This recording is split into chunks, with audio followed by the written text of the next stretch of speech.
एक बार राजा कृष्णदेव राय के दरबार में एक महान विद्वान आया। उसने वहां दरबार में उपस्थित सभी विद्वानों को चुनौती दी कि पूरे विश्व में उसके समान कोई बुद्धिमान व विद्वान नहीं है। उसने दरबार में उपस्थित सभी दरबारियों से कहा कि यदि उनमें से कोई चाहे तो उसके साथ किसी भी विषय पर वाद विवाद कर सकता है, परंतु कोई भी दरबारी उससे वाद विवाद करने का साहस न कर सका। अंत में सभी दरबारी सहायता के लिए तेनालीराम के पास गए। तेनालीराम ने उन्हें सहायता का आश्वासन दिया और दरबार में जाकर तेनाली ने विद्वान की चुनौती स्वीकार कर ली। दोनों के बीच वाद विवाद का दिन भी निश्चित कर दिया गया। निश्चित दिन तेनालीराम एक विद्वान पंडित के रूप में दरबार पहुंचा। उसने अपने एक हाथ में एक बड़ा सा गट्ठर ले रखा था, जो देखने में भारी पुस्तकों के गट्ठर के समान लग रहा था। शीघ्र ही वह महान विद्वान भी दरबार में आकर तेनालीराम के सामने बैठ गया। पंडित रूपी तेनालीराम ने राजा को सिर झुकाकर प्रणाम किया और गट्ठर को अपने और विद्वान के बीच में रख दिया। तत्पश्चात दोनों वाद विवाद के लिए बैठ गए। राजा जानते थे कि पंडित का रूप धरे तेनालीराम के मस्तिष्क में अवश्य ही कोई योजना चल रही होगी, इसलिए वह पूरी तरह आश्वस्त थे। अब राजा ने वाद विवाद आरंभ करने का आदेश दिया। पंडित के रूप में तेनालीराम पहले अपने स्थान पर खड़ा होकर बोला, विद्वान महाशय, मैंने आपके विषय में बहुत कुछ सुना है।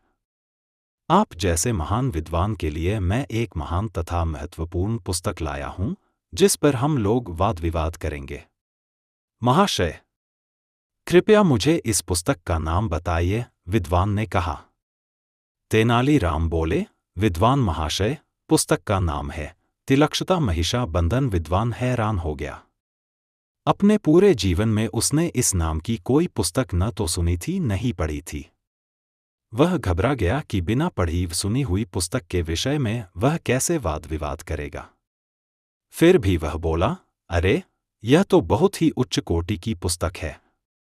इस पर वाद विवाद करने में बहुत ही आनंद आएगा, परंतु आज यह वाद विवाद रहने दिया जाए। मेरा मन भी कुछ उद्विग्न है और इसके कुछ महत्वपूर्ण तथ्यों को मैं भूल भी गया हूं। कल प्रातः स्वस्थ व स्वच्छ मस्तिष्क के साथ हम वाद विवाद करेंगे। तेनालीराम के अनुसार वह विद्वान तो आज के वाद विवाद के लिए पिछले कई दिनों से प्रतीक्षा कर रहा था, परंतु अतिथि की इच्छा का ध्यान रखना तेनाली का कर्तव्य था, इसलिए वह सरलता से मान गया। परंतु वाद विवाद में हारने के भय से वह विद्वान नगर छोड़कर भाग गया। अगले दिन प्रातः जब विद्वान शाही दरबार में उपस्थित नहीं हुआ तो तेनालीराम बोला, महाराज, वह विद्वान अब नहीं आएगा। वाद विवाद में हार जाने के भय से लगता है वह नगर छोड़कर चला गया है। तेनाली वाद विवाद के लिए लाई गई। उस अनोखी पुस्तक के विषय में कुछ बताओ जिससे कि डर कर वह विद्वान भाग गया, राजा ने पूछा। मेरे हाथ में वह गट्ठर वास्तव में शीशम की सूखी लकड़ियों का था, जो कि भैंस को बांधने वाली रस्सी से बंधी थी। उसे मैंने मलमल के कपड़े में इस तरह लपेट दिया था ताकि वह देखने में पुस्तक जैसी लगे। तेनालीराम की बुद्धिमत्ता देखकर राजा व दरबारी अपनी हंसी नहीं रोक पाए। राजा ने प्रसन्न होकर तेनालीराम को ढेर सारे पुरस्कार दिया।